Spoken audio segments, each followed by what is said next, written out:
Presenta este programa Banco República, CFA Society Uruguay, CUTSA, Fábricas Nacionales de Cerveza, Itaú, Interamericana de Cómputos.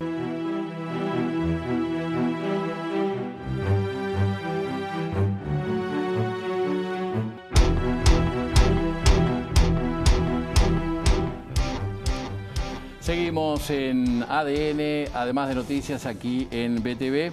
¿Cuántos uruguayos vivían en condiciones de pobreza antes del inicio de la recesión económica y de la crisis del coronavirus?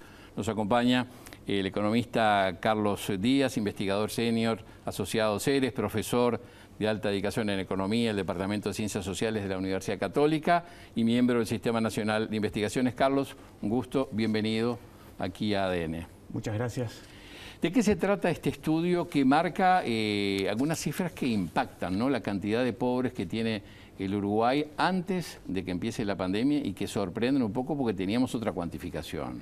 Exacto. El objetivo fundamental del estudio es complementar la metodología que propone el INE, que es la que habitualmente empleamos para medir la pobreza en base a ingreso, a través de un montón de dimensiones, de características que tienen que ver con la vida de las personas y que nos muestran que familias que tienen ingresos por encima de la línea de pobreza y que por lo tanto son consideradas no pobres, viven de una manera muy similar a la de las familias pobres. Entonces, eso hizo que eso nos llamó la atención, digamos, y ese es el espíritu o la esencia, digamos, del estudio.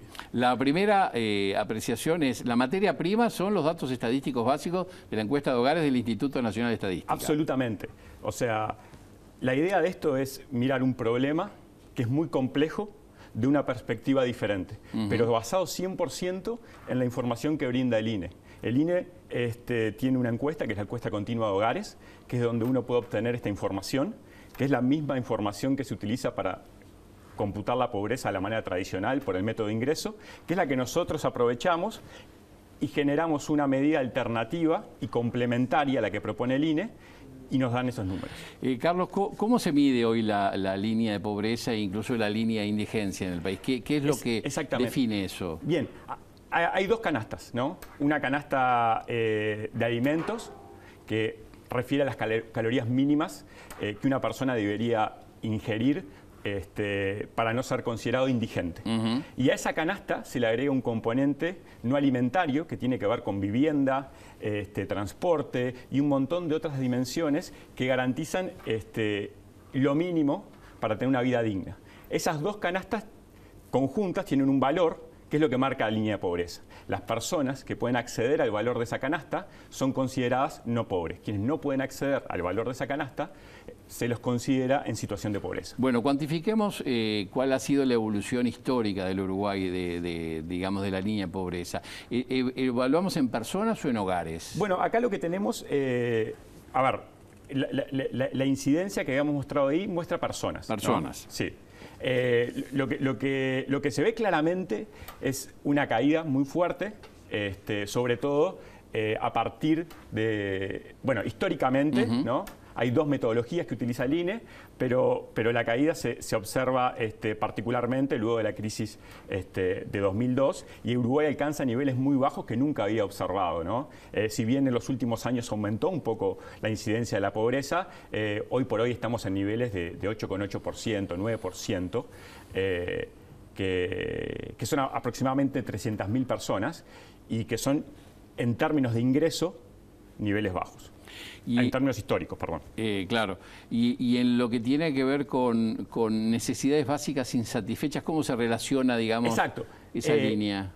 ¿Qué ocurre? Hay un montón de características que tienen que ver con la vida de las familias que uno piensa que las familias debería cumplir o debería tener, o sea, debería tener cierto acceso a ciertos servicios que tienen que ver con educación, ciertas características en su participación en el mercado laboral, que quiero decir, no solamente acceder a empleo, sino estar trabajando de manera formal, no estar subempleado. Después, que el hogar tenga características básicas que tienen que ver con higiene, que tienen que ver con que haya un baño, que tienen que ver con que haya una heladera, que tiene que ver con que haya agua caliente. Por dar algunos ejemplos. Entonces... Y disculpame, vamos a ir Sí, acompañando favor, tus por palabras favor. con alguna placa que vamos a ir Claro. acompañando. Simplemente a los efectos de comentarte eso. Seguimos. Bueno, entonces, esas dimensiones son las que tomamos en cuenta para comparar hogares que se encuentran por encima de la línea de pobreza en términos de ingreso, pero que eventualmente pueden estar viviendo de manera similar a los hogares considerados pobres por ingreso. Ahora, Sí. la línea de partida de pobreza por el INE, ¿cómo estaba cuantificada? ¿Nos podés recordar esa cifra? Sí, exactamente. Y a partir del estudio de seres, ¿qué es el universo que se abre, agregado de personas? Exactamente. Lo que hicimos nosotros es tomar como punto de partida, como tú bien decís, las 300.000 personas que por método de ingreso están consideradas pobres. O sea, que no alcanzan un ingreso para adquirir esa canasta que hablábamos recién. Y después lo que hicimos fue... Ahí tenemos la Exacto. gráfica, ¿no? Si querés ir comentando alguna de las Exacto. cifras. Primero, y antes que nada, tú lo hacías mención al principio, estamos hablando de datos de 2019. ¿Ok? Entonces, tenemos 300.000 personas, que es el primer bloque que ya aparece, que son las consideradas pobres porque no alcanzan un ingreso mínimo para adquirir la canasta que marca la línea de pobreza. Luego, cuando empezamos a comparar las personas que están por encima de la línea de pobreza, vemos que hay grupos cercanos, obviamente en ingreso, pero por encima de esa línea, que tienen una vida muy similar, por ponerlo de alguna manera, a las condiciones de vida de las personas consideradas pobres. Y allí llegamos para el total país a 200.000 personas más. Y ese es el total de 500.000 de pobres, digamos, que al que llegamos a computar, pero de nuevo, combinando las dos cifras, no solamente lo que hacemos nosotros, comparando condiciones de vida, sino además la que proporciona el INE. ¿Y es posible cuantificar en dinero, digamos, el límite máximo que ustedes integran como en condición de pobreza también? Bueno, nosotros básicamente, a ver, todo depende del nivel de agregación en el que trabajemos. Cuando trabajamos para el nivel de, por ejemplo, al nivel país, ahí lo que tenemos es llegamos a 4 franjas y a una cuarta franja que es la que completa las 200.000 personas y que básicamente estamos hablando de hasta un 20% de lo que representa. Claro. Exacto. Ahí está. Es como que ordenáramos a la población de menor a mayor ingreso y vamos tomando por grupo, ¿verdad? Y son grupos de 5 que representan intervalos de ingreso de 5%. Carlos, ¿nos podés repetir cuáles son los criterios que van agregando por encima de del valor de... Las dimensiones. Ahí está, exactamente. Hay una placa, creo, también que representa, pero bueno, yo les puedo ir contando que tiene que ver con, primero, empleo. Empleo. ¿No? Ahí está. Está empleo, después tenemos vivienda, educación, confort y conectividad. Como decíamos recién, empleo tiene que ver con no solamente nivel de empleo, que la persona y eventualmente el grupo familiar, pensando en los mayores, estén empleados, sino que tengan empleo de calidad y pensando en términos de formalidad y de que no haya subempleo. La vivienda, que tenga características razonables, o sea, que no haya hacinamiento, que haya una materialidad acorde, ¿no? Que esté construida de una manera razonable, que haya espacios definidos, ya sea para cocinar como para un baño. Después que haya niveles de confort, que ahí también los vemos, mínimos que tienen que ver con heladera, calefacción, agua caliente. No me quiero olvidar de la educación, que es un servicio fundamental y que obviamente permite a estas familias moverse más allá de la línea de pobreza o de la condición de pobreza, que tiene que ver con los años educativos de los miembros más grandes del hogar o de los mayores y el acceso de los menores al sistema educativo. Y después agregamos una dimensión extra que además se volvió particularmente importante este último tiempo, que es la conectividad. Claro. Pero lo que es importante acá es que no planteamos un nivel mínimo que tenga o no, sino que comparamos estas dimensiones de las personas que no son pobres con las mismas dimensiones de las personas que sí son pobres. Y encontramos similitudes. Y esos... Eso es lo que hablamos de los distintos intervalos. Exactamente. Que estaba presente en la próxima gráfica, nos da un poco el panorama, ¿no? de los índices de similitud que tú le Exactamente. Lo que hicimos fue... ahí la tenemos, ¿no? Para ponerle algún nombre, digamos, construimos un índice que lo que me dice es qué porcentaje, ¿no?, de esas características son compartidas por los hogares pobres y no pobres. que estamos evaluando en ese momento. Y vamos viéndolos por franjas o grupos de hogares en función de ingresos. Esto es fundamental porque para el conocimiento más detallado, porque alguno se puede poner sensible y decir que este estudio de Ceres cuestiona las cifras oficiales que ponen sobre la mesa el INE. No tiene nada que ver, simplemente es que el aumento que se va haciendo sobre las cifras básicas permite sacar otras conclusiones. Absolutamente. Acá hay dos puntos importantes respecto a tu comentario, que lo único que voy a hacer es enfatizar, pero es exactamente lo que tú decís. Lo primero es que nosotros usamos cifras del INE, ¿no? Entonces, confiamos en la calidad y la importancia de las cifras al punto tal de emplearlas para hacer este cálculo, primero. Y segundo, lo que hacemos es complementar una imagen que nos proporciona el propio INE, pero con una mirada alternativa. Entonces, eso es súper importante que quede claro. Lo otro que es fundamental, tener, cuanto más información se maneja, más precisas son las políticas sociales que uno aplica, ¿no? Perfecto, exactamente. El primer punto que también tenemos que aclarar, que esto no es una evaluación de políticas públicas. Esto es el resultado de una foto que tomamos de la realidad con una perspectiva en particular. Yo, si quiero evaluar las políticas públicas, en este caso, que tienen que ver con lo social, con la pobreza, tengo que hacer un análisis más completo, tengo que hacer un análisis contrafáctico, por ejemplo. ¿Qué hubiese pasado si ciertas políticas no se hubiesen llevado adelante? Esto no lo hacemos. Nosotros lo que hacemos es ponemos sobre la mesa una dimensión de la realidad vista de una manera diferente, que tampoco es la primera vez que se hace, pero que en este momento creemos que es importante.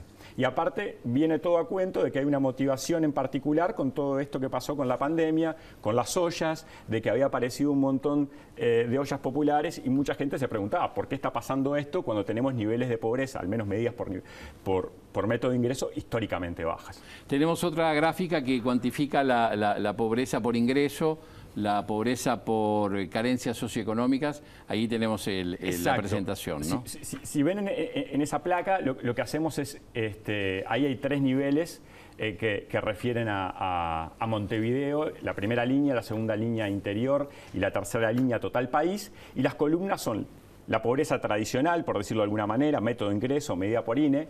La segunda columna tiene que ver con la que proponemos nosotros, y la pobreza total surge de la suma de las dos, ¿no? Entonces, en el caso del total país, que estamos en 8, 9%, 8,8%, complementamos ese nivel que nos da mediante método de ingreso con nuestros cálculos, son 6% más, estamos hablando de 15%.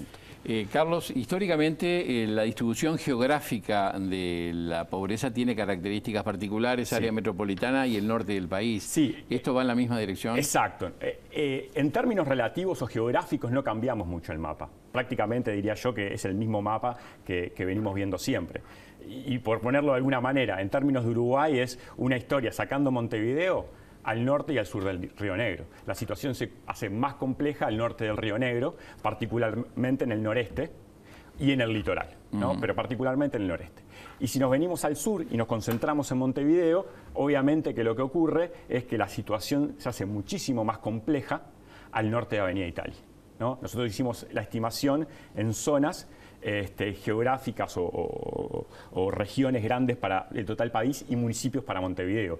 Y claramente los municipios del norte de Avenida Italia son los que están en situación compleja, llegando a niveles de 1/3 de la población en la incidencia de pobreza medida de esta manera. Uno puede suponer, porque quizás alguien que salga a criticar porque ve un cuestionamiento político de anteriores gestiones, que hay una masa, digamos, de gente, de población que se puede mover en términos proporcionales durante los años, sí, acompañando lo que es la línea de pobreza por ingreso, que haya una masa de población también permanente. Exactamente. Creo que es un muy buen punto.